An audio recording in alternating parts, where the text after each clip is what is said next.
Hey guys, welcome back to my channel.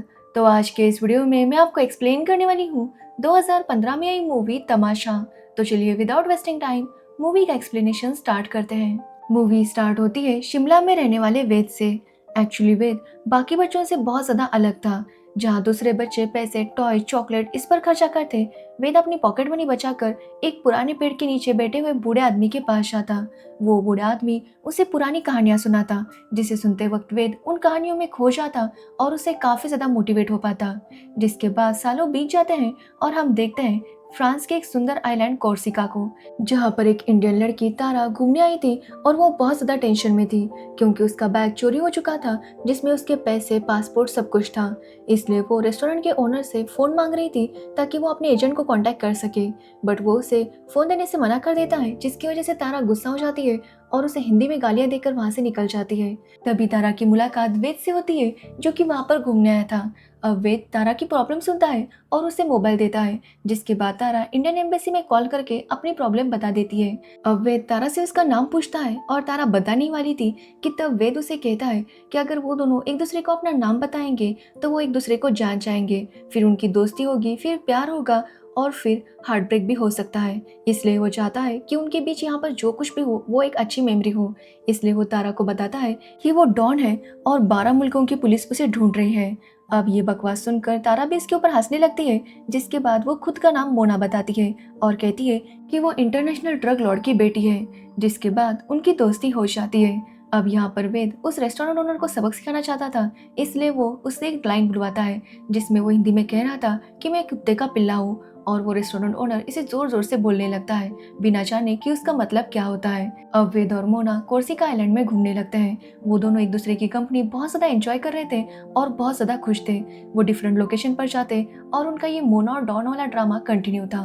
दोनों एक दूसरे के साथ काफी अच्छा टाइम स्पेंड कर रहे थे, बट अब तारा के पास पैसे नहीं थे और इन्हें एग्जॉटिक जगहों पर घूमना था। इसलिए ये दोनों एक प्लान बनाते हैं। वो किसी टूरिस्ट को पकड़ते और उसे अपनी बातों में उलझाकर उसके खर्चे पर मस्त एंजॉय करते।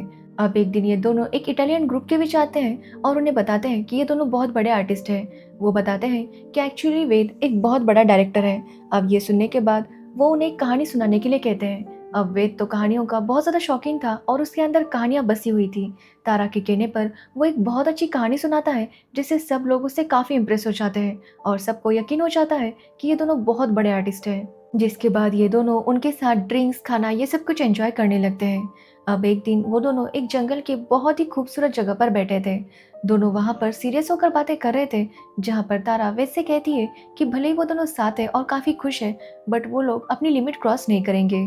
जिस पर वेद उससे पूछता है कि कौन सी लिमिट। अब तारा उसे हक करती है और कहती है कि बस ये लिमिट। जिसके बाद वो दोनों किस करने वाले थे, बट उन्हें याद आता है कि उन्हें अपनी लिमिट क्रॉस नहीं करनी। तभी तारा का नया पासपोर्ट बनकर आ चुका था और उसे लगता है कि अगर अब वो यहाँ पर रुकी तो शायद उसे वेद से प्यार हो जाएगा। इसलिए वो डिसाइड करती है कि वो वेद को बिना बताए वहाँ से निकल जाएगी, बट तब उसे ये अच्छा नहीं लगता। इसलिए जाते टाइम वो फिर से वेद के पास जाती है और उसे किस करती है। जिसके बाद वेद भी जाग जाता है और उन दोनों में एक रोमांटिक मोमेंट होता है और दोनों को ही कहीं ना कहीं रियलाइज हो गया था कि वो दोनों एक दूसरे को सच में पसंद करने लगे हैं। बट फिर भी तारा वहाँ से निकल आती है और वो वापस अपने घर कलकत्ता आती है, जहाँ पर उसका बॉयफ्रेंड उसे लेने आया था। एक्चुअली उसके बीएफ को फ्रांस के बारे में कुछ भी पता नहीं था। अब तारा अपने पापा की कॉफी कंपनी की मेन एग्जीक्यूटिव थी। अब ऐसे ही कुछ साल बीत जाते हैं, बट तारा वहाँ पर खुश नहीं थी। उसने अपने बीएफ से भी ब्रेकअप कर लिया था क्योंकि वो वेद को भूल नहीं पा रही थी। अब एक दिन तारा दिल्ली अपने काम से आती है और उसे उस कैफे के बारे में पता चलता है जहाँ के बारे में वेद ने बताया था। एक्चुअली वेद अक्सर उस कैफे में आया करता था, इसलिए तारा भी उस कैफे में जाने लगती है क्योंकि हो सकता था कि वेद वहाँ पर हो।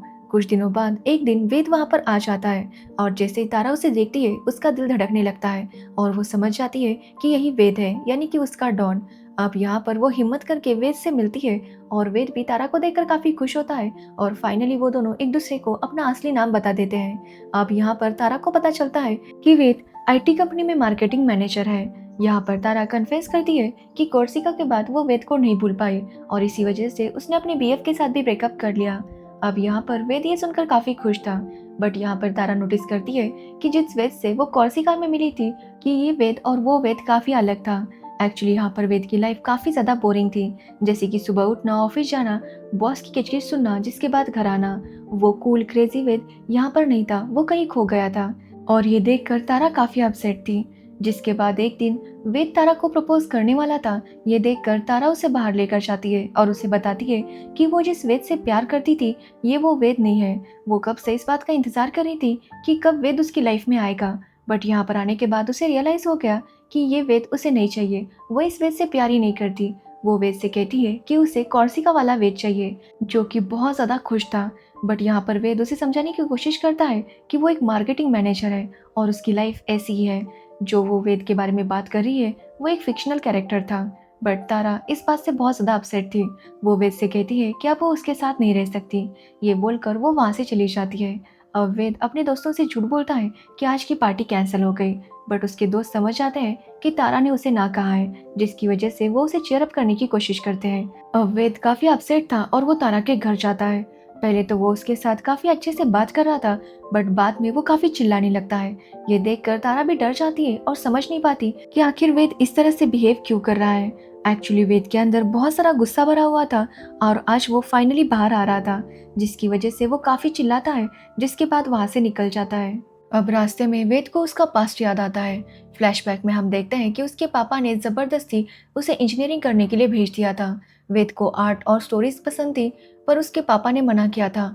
आर्ट से पैसे नहीं मिलते, फ्यूचर बर्बाद हो जाएगा, ये बोलकर उसके पापा ने उसे प्रेशर डालकर इंजीनियरिंग करवा ली थी। बट वेद यहाँ पर बिल्कुल भी खुश नहीं था। उसकी लाइफ एक लूप में फंस गई थी।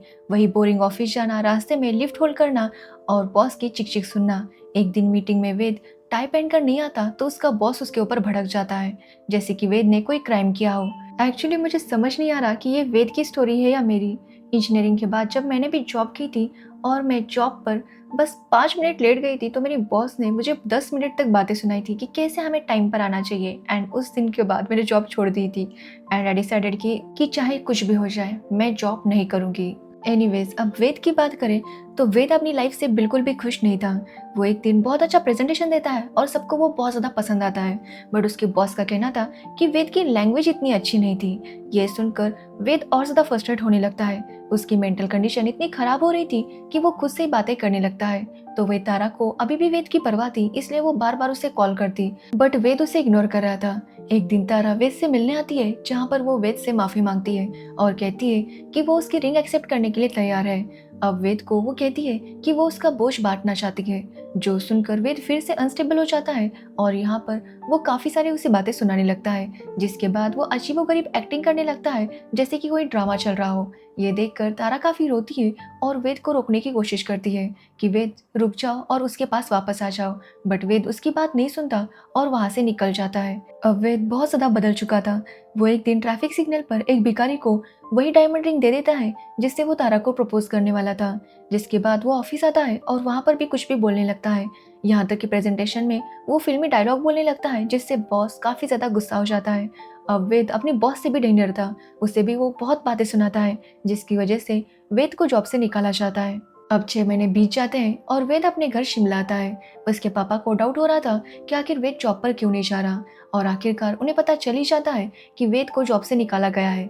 और ये सुनने के बाद वो वेद पर बहुत ज़्यादा गुस्सा हो जाते हैं। वो वेद को काफ़ी बातें सुनाते हैं, जिसके बाद वेद डिसाइड करता है कि वो ये घर छोड़कर चला जाएगा। बट उससे पहले वो उसी बाबा के पास जाता है जिसके पास वो बचपन में जाया करता था और कहानियाँ सुना करता था। लेकिन अब उस बाबा की तबीयत काफ़ी ज़्यादा खराब हो चुकी थी, मतलब वो बहुत ज़्यादा बूढ़े हो चुके थे। वेद उनके पास जाता है और उनसे पूछने लगता है कि वो उसे कहानी बताए, जिसके बाद वो बाबा उसे पुरानी कहानियाँ सुनाने लगते हैं। बट वेद उनसे कहता है कि उसे वो कहानी नहीं सुननी, उसे अपनी कहानी सुननी है। जिस लड़के को उसकी गर्लफ्रेंड ने, उसके पापा ने घर से निकाल दिया, गर्लफ्रेंड ने छोड़ दिया, उस बंदे की कहानी सुननी है, उसे अपनी कहानी सुननी है। अब ये सुनने के बाद वो बाबा काफ़ी भड़क जाता है और वेद से कहता है कि वो पागल है, जो कि उसकी अपनी कहानी वो किसी और से सुनना चाहता है। अब उस आदमी की ये बात वेद के दिल पर लग जाती है। वो समझ जाता है कि अब तक वो अपनी लाइफ दूसरों के एक्सपेक्टेशंस पूरी करने में जी रहा था, इसलिए अब उसके ऊपर जो भी बोझ था वो सब कुछ निकल चुका था। वो समझ चुका था कि उसकी खुशी किस में है। जिसके बाद वेद घर आता है और अपने घर वालों को एक कहानी सुनाने लगता है। जैसे कि कहानी सुनाना उसे पसंद था, एक स्टोरी टेलर की तरह। वो एक लड़के की कहानी सुनाता है जो हमेशा अपने पापा की बात मानता था, बट उनकी बात मानकर अंदर ही अंदर घुट घुट कर जी रहा था। एक दिन वो लड़का वो करता है जो उसका दिल कहता है और वो अपने पापा का घर छोड़कर उनसे दूर निकल जाता है और अपनी सुकून की जिंदगी जीने लगता है। वेद कहता है कि पापा, मैं उस लड़के की तरह नहीं बनना चाहता जो कि घर छोड़ दूं। वो कहता है कि वो लाइफ में वो करना चाहता है जो वो चाहता है, बट इस बीच वो अपने पेरेंट्स को खोना नहीं चाहता। अब ये सुनने के बाद वेद के पापा पिघल जाते हैं और उसे परमिशन दे देते हैं कि उसे जो करना है वैसे वो कर सकता है। जिसके बाद वेद छोटे छोटे गाँव में अपने ड्रामास करने लगता है। कुछ सालों बाद जब वो दिल्ली वापस आता है तो उसे वापस वही भिखारी मिलती है जिसने वो रिंग अभी तक अपने पास संभल कर रखी थी। वो वेद से कहती है कि ये रिंग बहुत ज्यादा महंगी है, इसलिए वो उसके पास नहीं रख सकती। वो वेद से कहती है कि उसे वो मिल जाए जो कि उससे सच्चा प्यार करता हो। ये बोलकर वो रिंग उसे वापस दे देती है। जिसके बाद हम टोक्यो में देखते हैं जहाँ पर तारा एक कॉन्फ्रेंस में गई थी। अचानक वहां पर उसे एक नोट मिलती है जिसमें लिखा गया था डॉन इज बैक, और उसके कॉफी कप में वो डायमंड रिंग भी थी। ये देखकर तारा समझ जाती है कि डॉन वापस आ गया है। वो उसे ढूंढने लगती है कि तभी उसके सामने वेद आता है और उसे फिल्मी अंदाज में प्रपोज करता है। ये देखकर तारा काफी खुश होती है क्योंकि फाइनली उसे वो वेद मिल गया था जिसे वो इतने सालों से ढूंढ रही थी। जिसके बाद वेद और तारा इंडिया आते हैं और यहाँ पर आकर वेद एक थिएटर डायरेक्टर बन चुका था। वो वापस दिल्ली आ जाता है और वहाँ पर अपने ड्रामास करने लगता है। दोनों काफी ज्यादा खुश थे। जिसके बाद वो दोनों अलग अलग जगह पर जाकर अपने ड्रामास को कंटिन्यू करने लगते हैं जहाँ पर तारा वेद का हमेशा साथ देती, और इसी के साथ ये मूवी एंड हो जाती है। सो ये थी तमाशा मूवी की स्टोरी। इस मूवी से हमें एक बहुत बड़ी सीख मिलती है। हम अक्सर करियर और पैसों के चक्कर में इतना भागते हैं कि अपनी मेंटल हेल्थ और खुशी को भूल जाते हैं। जिंदगी सिर्फ काम करने के लिए नहीं है, बल्कि उन लोगों के साथ जीने के लिए है जिनसे हम प्यार करते हैं। सो अगर आपको इस मूवी की स्टोरी और मेरा एक्सप्लेनेशन पसंद आया हो तो वीडियो को लाइक, कमेंट, शेयर जरूर करना और मेरे चैनल को सब्सक्राइब करना बिल्कुल मत भूलना। Thanks for watching video.